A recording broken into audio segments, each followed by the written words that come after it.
की ज्या वर्चस्ववादी लोकांनी तुमच्या शाळा खंडर केल्या, बंद केल्या, देशात बेरोजगारी वाढवली, त्याचप्रमाणे आमच्या देशातील कुठलीही आई भगिनी सुरक्षित नाही, अशा प्रकारचे जे काही अन्याय अत्याचार देशात सुरू आहे, हे जर तुम्हाला सहन करायचं नसेल तर येणाऱ्या कालखंडामध्ये बीजेपी, काँग्रेस सारख्या विषमतावादी पक्षांना आपल्याला हाणून पाडावं लागेल आणि येणाऱ्या 2024च्या निवडणुकीमध्ये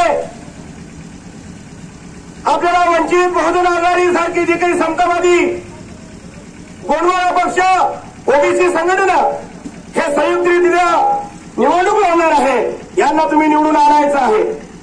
या लाडकी बहीण सारखी अकार्यक्षम योजना यांनी राबवल्या, त्यानंतर जे आहे या आधुनिक युगामध्ये यांनी जे आहे ते भांड्याची कीट देऊन आले.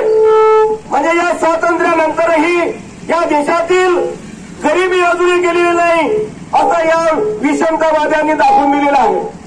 म्हणून या देशामध्ये गरिबी या लोकांनी हटवली नाही, तर यांनी या स्वातंत्र्याच्या काळामध्ये पुन्हा निर्माण केली आहे.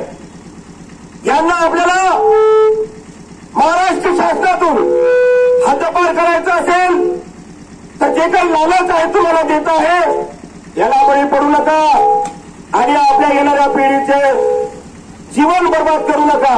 म्हणून येणाऱ्या कालखंडामध्ये कुठल्याही प्रलोभनाला बळी न पडता वंचित बहुजन आघाडी मतदान चिन्ह आहे सिलेंडर, या सिलेंडर चिन्हाला मतदान करून समतावादी क्रांतिकारी महापुरुषांचं, शेतकऱ्यांचं, सामान्यांचं, वंचितांचं शासन आणा, ही आपल्या सर्व नागरिकांना विनंती आहे.